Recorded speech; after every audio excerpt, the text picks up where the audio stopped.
Olá, boa noite, a paz a todos. Chegando para mais uma meditação na Palavra de Deus. E nesta oportunidade vamos ler o texto na Epístola de Paulo aos Filipenses, capítulo 4, versículos de 1 a 9.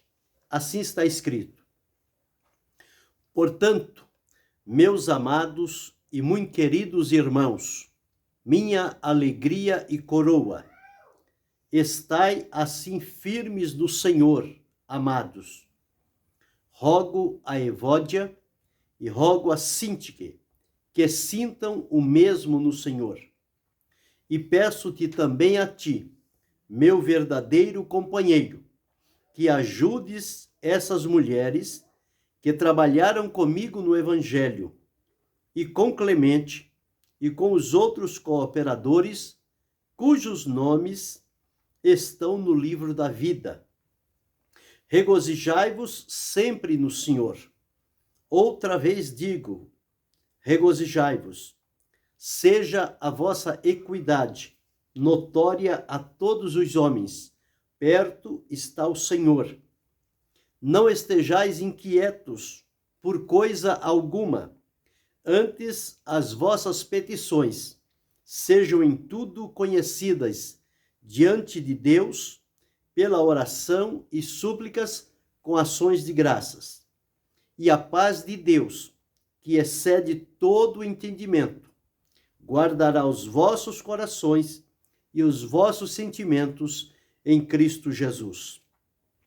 Quanto ao mais, irmãos, tudo o que é verdadeiro, tudo o que é honesto, tudo o que é justo, tudo o que é puro, tudo o que é amável, tudo o que é de boa fama, se há alguma virtude e se há algum louvor, nisso pensai.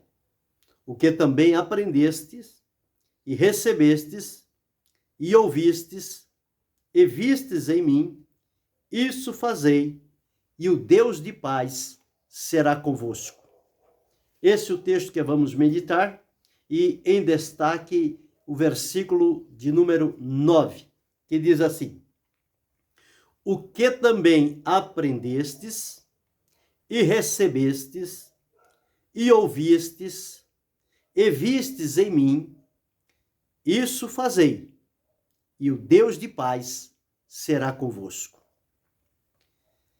Vamos, dentro desse texto, falar sobre uma orientação.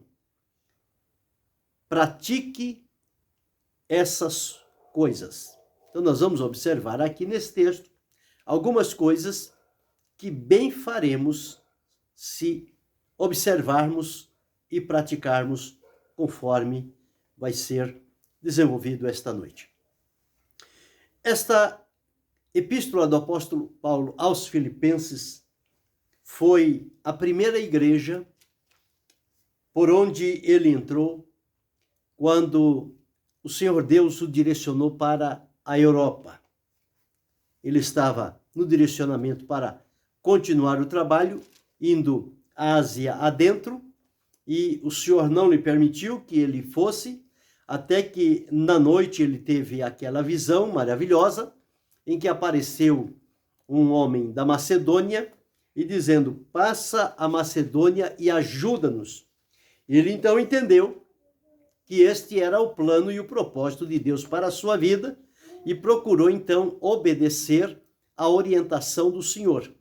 E ao obedecer à orientação do Senhor, eles partiram então para a Macedônia, e a primeira cidade que ele chega ali na Europa é a cidade de Filipos. E quando ele chega naquela cidade, ele procura algum lugar para oração, e ele vai, quando ele chega à beira de um rio, está ali umas mulheres que estavam ali também para um momento de oração.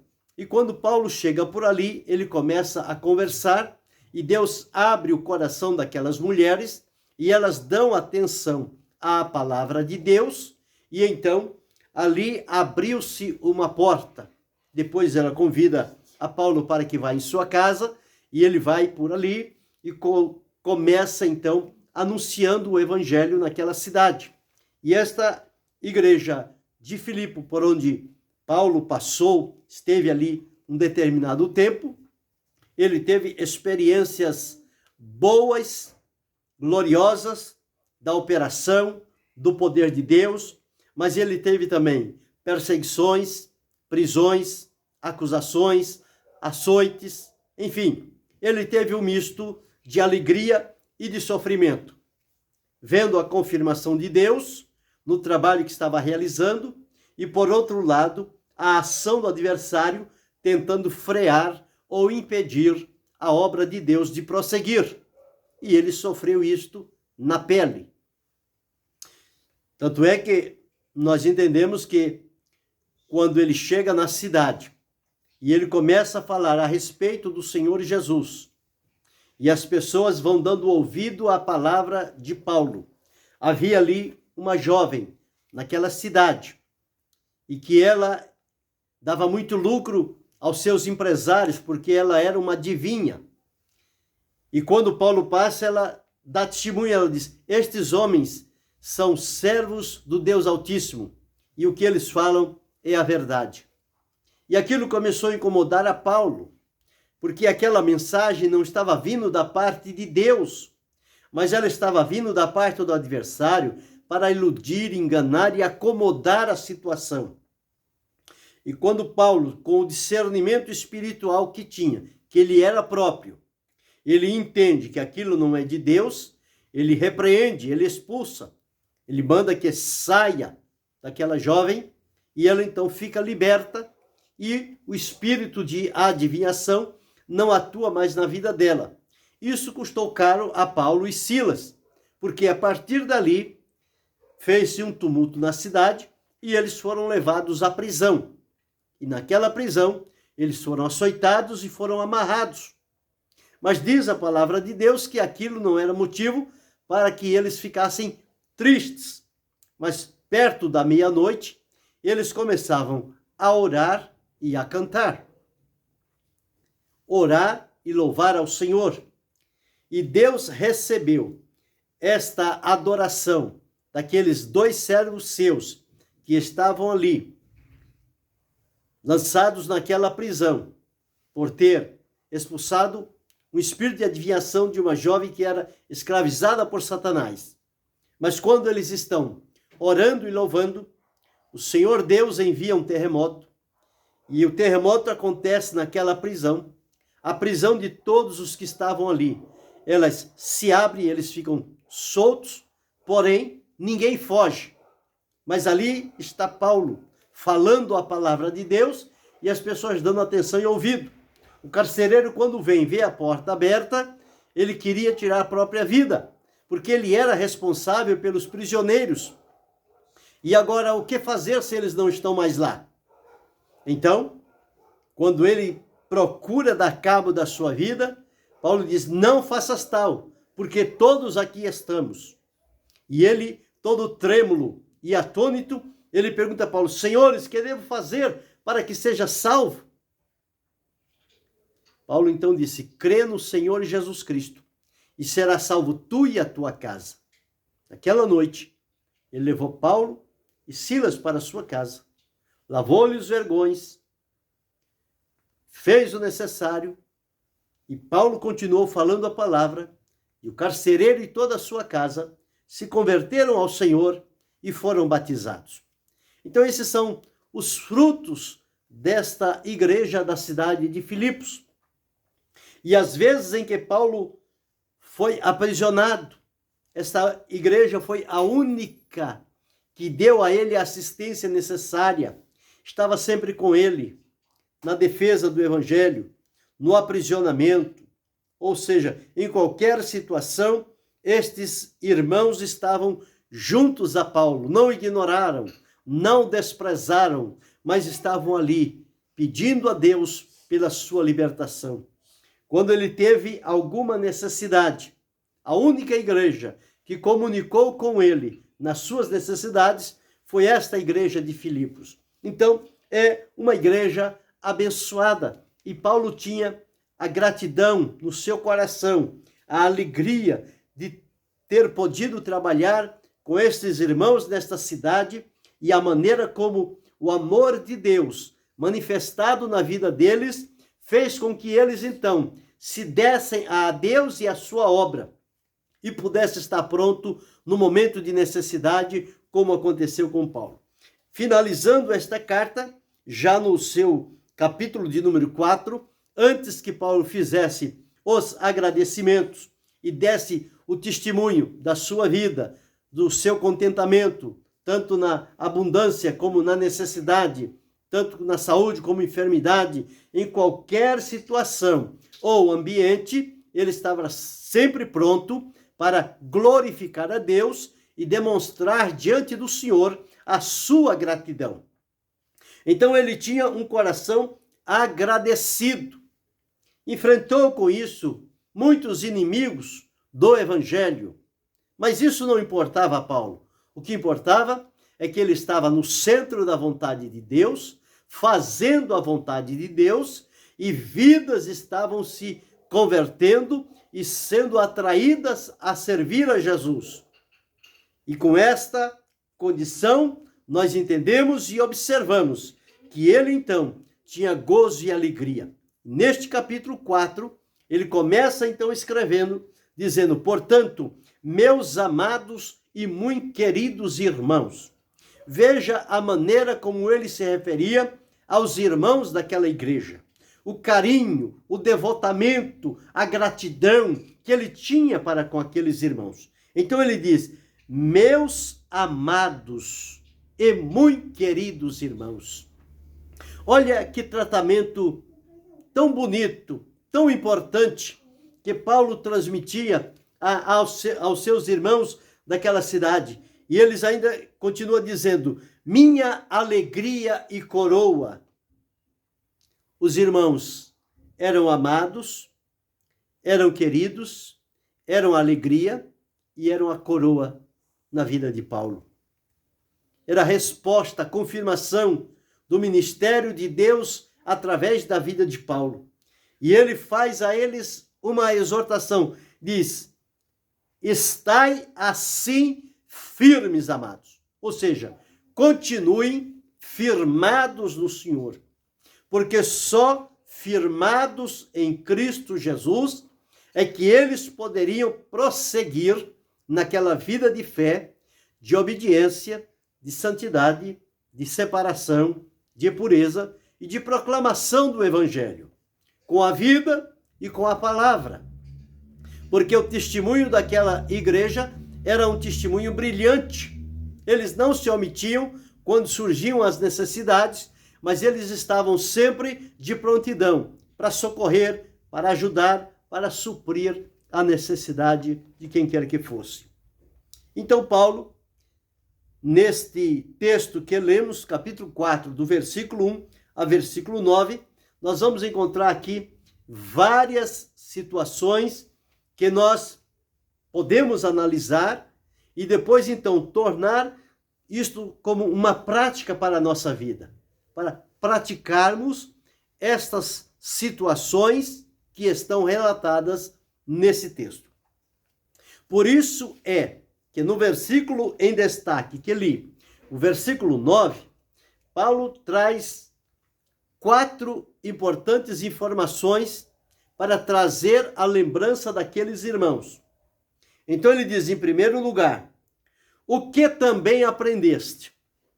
Então, Paulo estava dizendo que aqueles irmãos aprenderam. Aprenderam de quem ensinou.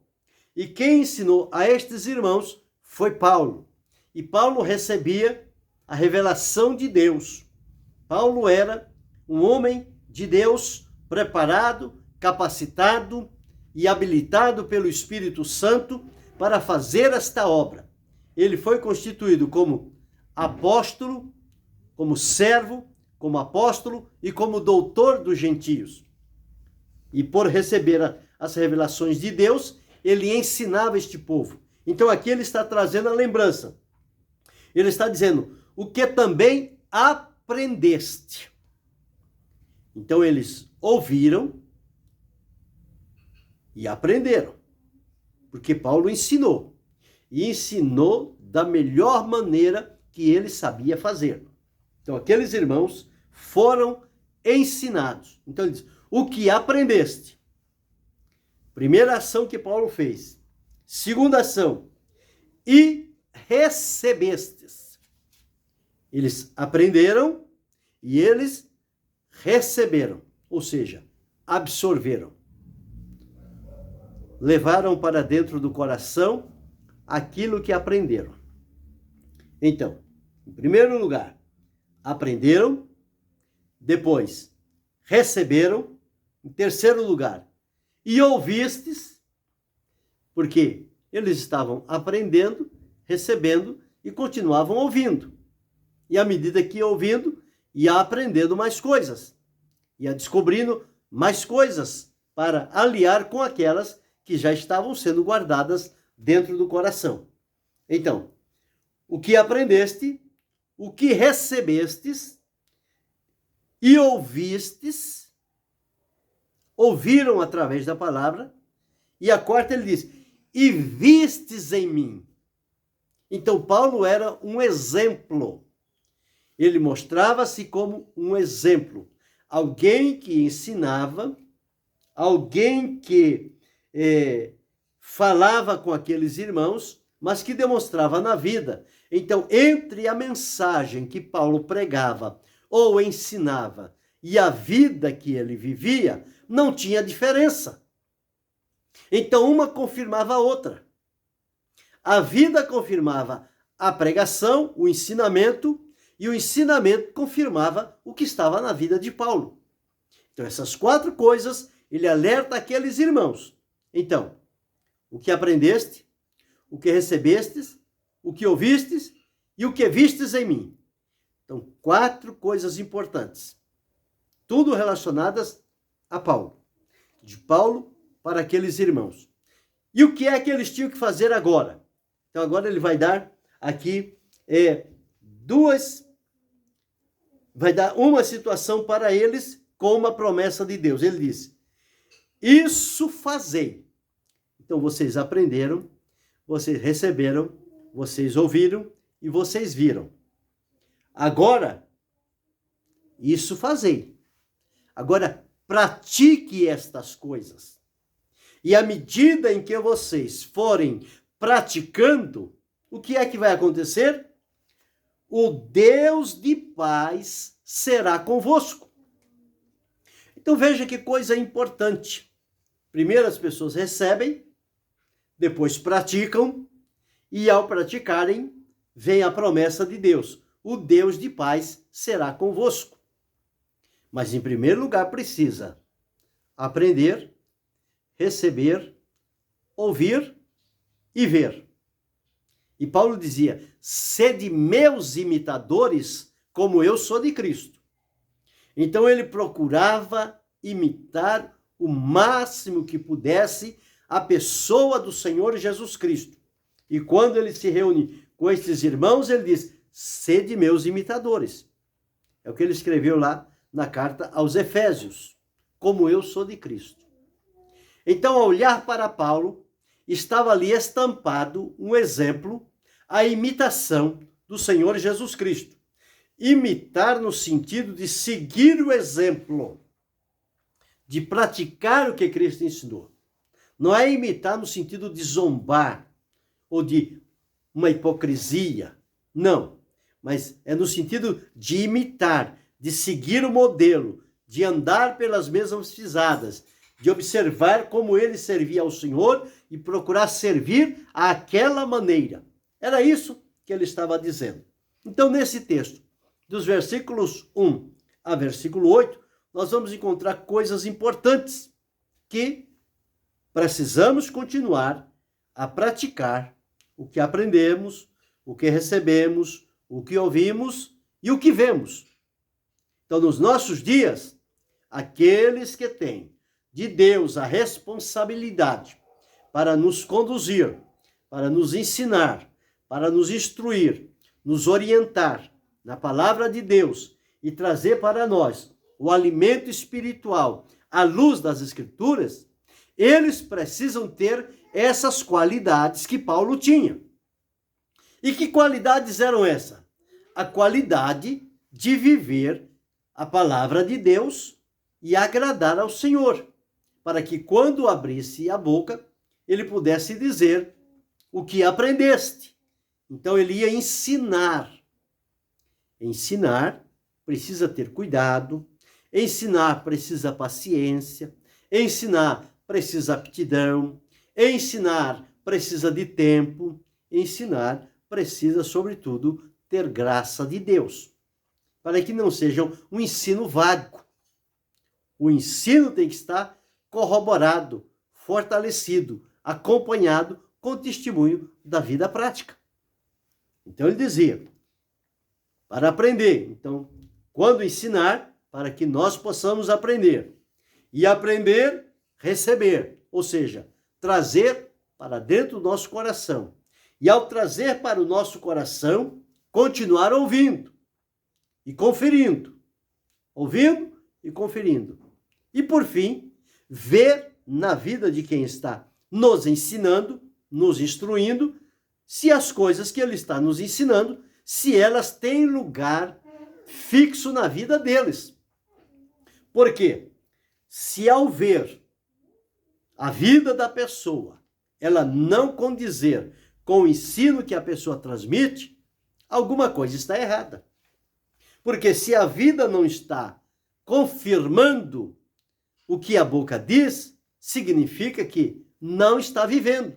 Está transmitindo o ensino somente pela teoria, porque não tem a prática de vida, não tem a conduta para acompanhar o testemunho. E o exemplo de vida é o maior testemunho e melhor que nós podemos dar às pessoas de que nós estamos vivendo à luz daquela palavra que estamos aprendendo e ensinando, instruindo, proclamando e demonstrando. E quando eles olharem a nossa vida, eles possam observar e ver, realmente, fulano está andando de acordo com a palavra de Deus. Porque o que nos ensina, ele pratica. Temos que ser a semelhança de Jesus. Primeiro Jesus fazia, depois ele ensinava. Então significa que Jesus demonstrava como era para se viver. Depois, então, ele fazia, ele chamava os discípulos e ensinava. Então, é o que precisamos fazer. Primeiro, nós temos que viver a palavra de Deus. Depois, então, proclamar, ensinar, testemunhar e falar desta palavra tão gloriosa e poderosa. O resultado, a produtividade da nossa vida de fé está entrelaçada nesse binômio. Palavra e vida. Vida e palavra. Eu tenho que estar vivendo o que está escrito na palavra. Eu tenho que pregar a palavra que está escrita, mas que está confirmada no que estou vivendo. Então era isto que Paulo fazia. Então, um testemunho desse não tem argumento contrário. Pode acusar, pode levar à prisão, pode sentenciar à morte, mas não pode negar o testemunho. Não pode dizer que não é verdade. Tem que confirmar que realmente ele está seguindo os passos do Senhor Jesus. Então, nestes versículos, nós vamos encontrar aqui 5 coisas importantes que nós precisamos praticar na nossa vida. Aqui observamos que através do exemplo de Paulo, do ensino que ele dava, nós aprendemos, nós recebemos, nós ouvimos e nós vimos. Agora, o que está envolvido neste ensino? Então vamos aqui, 5 coisas aqui são mencionadas. A primeira delas está no versículo 2 e 3, que diz assim: rogo a Evódia e rogo a Sintique, 2 irmãs, 2 mulheres que serviam a Deus junto àqueles irmãos, que sintam o mesmo no Senhor. O desejo de Paulo é que elas sentissem a mesma coisa. Dá-se a entender que ao passar um tempo vivendo e servindo juntos na obra de Deus e sendo úteis ao ministério da igreja, ao desempenho daqueles irmãos, à vida espiritual deles, pode ter surgido alguma dificuldade entre Evódia e Sintique. Por isso que quando Paulo escreve, ele diz: rogo-vos que sintam o mesmo no Senhor. Então estava faltando este sentimento de unidade, de sentir a mesma coisa, dando a entender que uma sentia uma coisa, outra sentia outra. Então havia ali uma diferença que precisava resolver. E tanto é certo isso, que ele diz aqui: rogo-vos que sintam o mesmo no Senhor. E peço também a ti, meu verdadeiro companheiro, o cooperador, o obreiro, o irmão, a irmã que estava próximo, aquelas duas mulheres, ele diz: e peço também a ti, meu verdadeiro companheiro, que ajudes essas mulheres que trabalharam comigo no Evangelho e com Clemente, com os outros cooperadores, cujos nomes estão escritos no livro da vida. Então ele estava pedindo aqui a um cooperador que ajudasse aquelas mulheres, porque elas foram vibrantes, elas foram maravilhosas, elas trabalharam com muitos homens de Deus que por ali passaram. Mas agora parece que estava acontecendo uma dificuldade entre as duas. E Paulo recorre a um companheiro, a alguém do lugar, a alguém que tinha afinidade com essas duas mulheres, para que pudesse ajudá-la com o seu conselho, com a orientação, com o ensino recebido, para que se resolvesse. Então, o que Paulo estava dizendo aqui, em primeiro lugar, era que este companheiro, que ele chama aqui meu verdadeiro companheiro, era alguém que se somava a Paulo e que estava pronto para ajudá-lo no bom desempenho da obra de Deus. Então, este companheiro, ele ia chamar essas duas irmãs, Evódia e Sintique, chamá-las no aconselhamento para levá-las a uma reconciliação, para que aquela diferença fosse sanada do meio delas, para que aquele possível desentendimento pudesse chegar ao consenso de reconhecerem, se perdoarem, se abraçarem e seguirem juntas, servindo a Deus, como vinham fazendo até então. Então, era necessário que se realizasse ali a reconciliação entre aquelas duas irmãs, Evódia e Sintique. Então, esta é a primeira coisa. Nós estamos colocados na obra de Deus para proclamar este evangelho, mas também quando surgir diferença entre uma irmã e outra, entre um irmão e outro, entre um companheiro e outro, a diferença, porque na diferença vem prejuízo para o desempenho da obra de Deus. E quando discernirmos que isso está acontecendo, nos colocar à disposição de Deus para ser um instrumento, um pacificador, um conselheiro, alguém que vai chegar junto, que vai entender e com a graça de Deus e a direção do Espírito Santo vai levar aqueles irmãos a um acordo, a uma reconciliação, a um perdão e vai estabelecer entre eles a paz e a comunhão para que o trabalho de Deus e a edificação da vida dos demais irmãos não sofra nenhum problema de interrupção e não se crie grupos isolados ou partidários no meio do povo de Deus, mas que o povo seja seja unido, seja uma unidade. Sintam o mesmo no Senhor. Então esta é a primeira coisa que precisamos praticar, a reconciliação. Segundo, nós encontramos no versículo 4. Ele diz assim: regozijai-vos sempre no Senhor. Regozijar é mais do que se alegrar. É ter um regozijo, algo a mais. Mas não é somente isso, mas ele diz: regozijai-vos sempre no Senhor. Outra vez digo, regozijai-vos. É regozijo sobre regozijo. É sempre acrescentando contentamento, alegria, gratidão, satisfação. Ele estava lembrando aqueles irmãos que eles deveriam cultivar o regozijo na presença de Deus. Em Deus, em Jesus, nós temos muitos motivos para nos alegrarmos.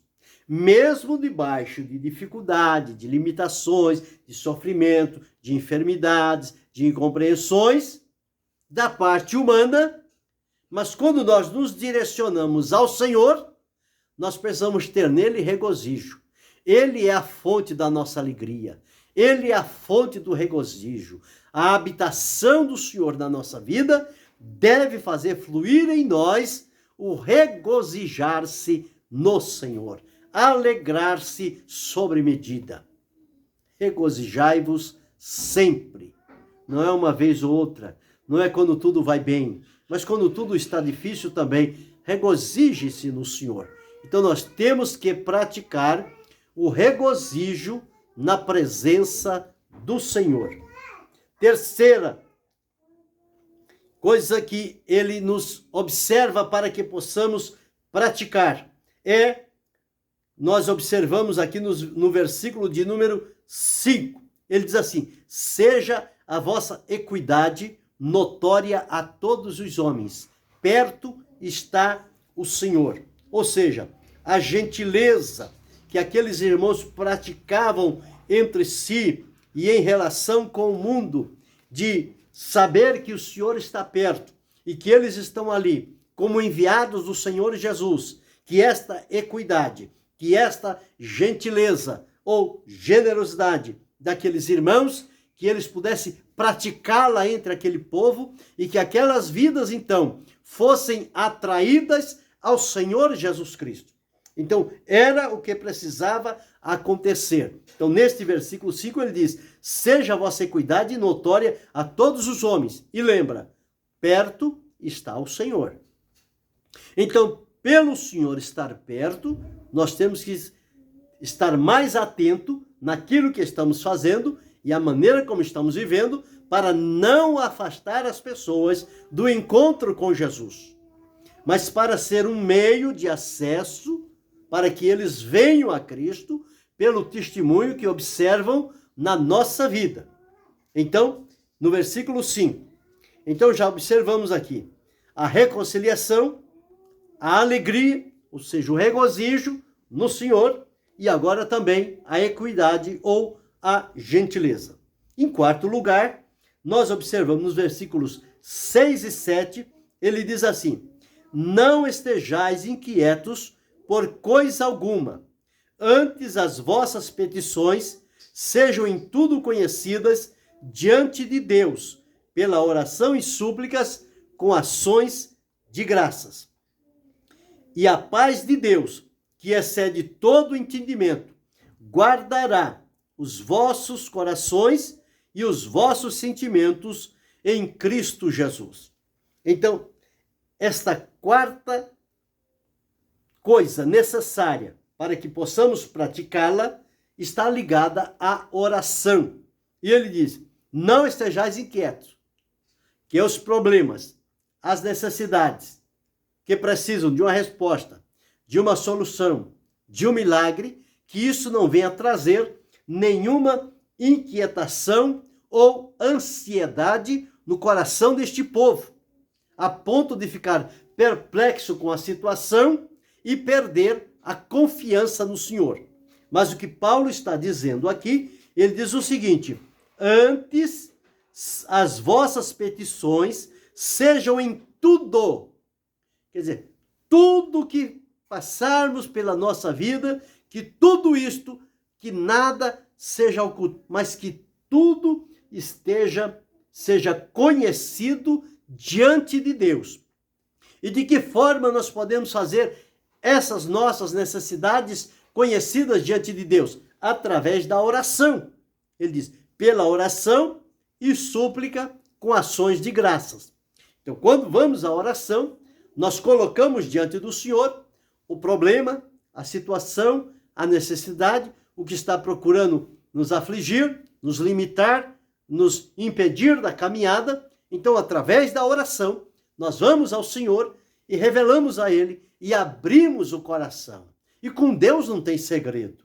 Nós precisamos dizer claramente o que é que está acontecendo e como é que nós estamos nos sentindo naquele momento, mas que a nossa confiança está no Senhor, que tem a resposta e que tem a solução para a nossa vida. E no versículo 7 ele diz: quando nós assim fazemos, levamos a Deus em oração com súplica e ações de graça, o apóstolo tranquiliza o nosso coração, dizendo que e a paz de Deus, que excede todo entendimento, guardará não somente os vossos corações, mas também os vossos sentimentos em Cristo Jesus. O coração e o sentimento serão guardados em Deus e serão protegidos com a paz de Deus, que excede todo entendimento. Ela guardará tanto o nosso coração como o nosso sentimento em Cristo Jesus. Então não há por que ficar preocupado ou como que fora de controle, qualquer que seja a situação que se apresente. E em quinto e último lugar, nós encontramos aqui no versículo 8, ele diz assim: quanto ao mais, irmãos, quer dizer, além de tudo aquilo que ele já tinha dito, nos 4 primeiros pontos que observamos, no primeiro, a reconciliação de duas irmãs, no segundo, alegria e regozijo no Senhor, terceiro, a gentileza ou a equidade para praticar na nossa relação com o mundo uma vida que confirme a presença de Deus na nossa vida. Em quarto lugar, que acabamos de dizer sobre a oração, que deve ser uma prática diária da nossa vida e que tudo seja conhecido diante do Senhor. E por último, então, no versículo 8 ele diz: quanto ao mais, quer dizer, além dessas 4 que falamos, quanto ao mais, irmãos, tudo que é verdadeiro, tudo que é honesto, tudo que é justo, tudo que é puro, tudo que é amável, tudo que é de boa fama. Então veja, quantas coisas aqui. Ele está dizendo, tudo que é verdadeiro, 1. Tudo que é honesto, 2. Tudo que é justo, 3. Tudo que é puro, 4. Tudo que é amável, 5. Tudo que é de boa fama, 6. 6 situações que Paulo mostra para nós observarmos. Ele diz o seguinte: se há alguma virtude e se há algum louvor em alguma dessas situações, ele coloca nisso pensai. Ou seja, aplica o pensamento, direciona o pensamento. Ele está dizendo aqui de ter foco, focalizar, focar, é direcionar o olhar, a visão, o pensamento, o coração, aquilo que está diante de nós. E ele diz para nós focarmos em quê? Naquilo que é verdadeiro, naquilo que é honesto, que é justo, que é puro, que é amável, que é de boa fama. E em descobrir ali alguma virtude ou algum louvor, vamos pensar nisto. E vamos acrescentar isso à nossa vida prática, para que possamos viver de acordo com esta situação. Viver como? Viver em verdade, viver em honestidade, viver em justiça, viver em pureza, viver com um coração amável e viver com boa fama, ou seja, sem difamar a quem quer que seja. Então, ele mostrou o foco até o fim. Paulo conservou este foco na sua vida, do início do seu ministério até o fim, até o dia em que ele foi levado à morte.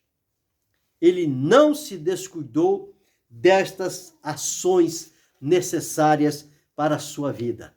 E nós, nos dias em que estamos vivendo, em pleno século XXI, temos aqui exemplos claros, provados, testados e revelados verdadeiros na vida daqueles que provaram isto, e agora, pelo exemplo deles, nós podemos então trazer para a prática da nossa vida, e os mesmos resultados que lá aconteceram poderão também acontecer na nossa vida. Então, como seguidores de Cristo, nós somos levados a praticar, em primeiro lugar, a reconciliação, em segundo lugar, a alegria, o regozijo diante do Senhor, em terceiro lugar, a gentileza ou a equidade, em quarto lugar, a oração, e em quinto lugar, manter o foco naquilo que é bom diante de Deus. Dirigir o nosso pensamento. O apóstolo Paulo, escrevendo a Colossenses, ele disse: se já ressuscitaste com Cristo, buscai as coisas que são de cima, onde Cristo está sentado. Pensai nas coisas que são de cima e não nas que são da terra. Então é ter o foco, o direcionamento da vida para aquilo que importa.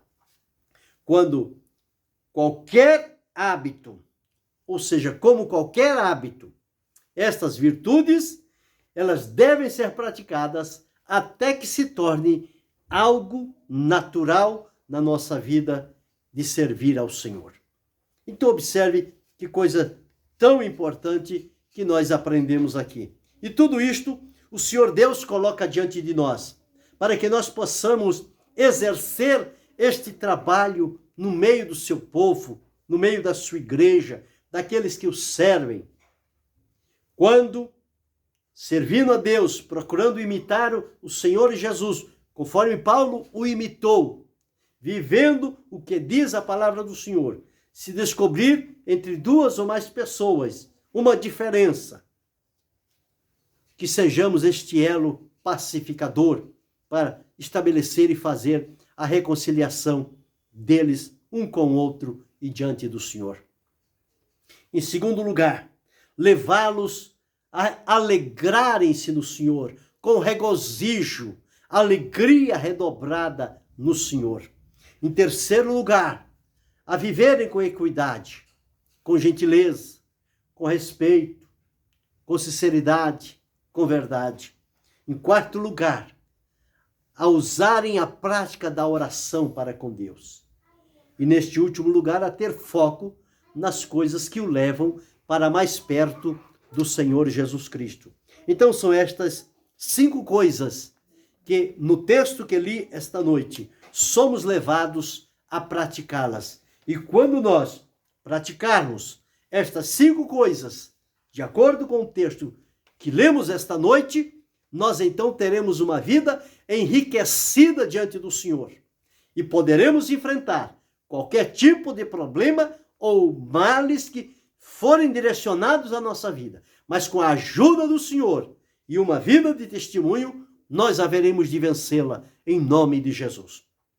Então que possamos gravar no nosso coração estas palavras e sermos agradecidos a Deus por vivermos este tempo na bondade e misericórdia do Senhor, desfrutando da sua graça. Então pratiquemos estas coisas. Pratiquemos a reconciliação, a alegria, a gentileza, a oração e o foco naquilo que é interessante. E assim fazendo, seguiremos firmes até o fim.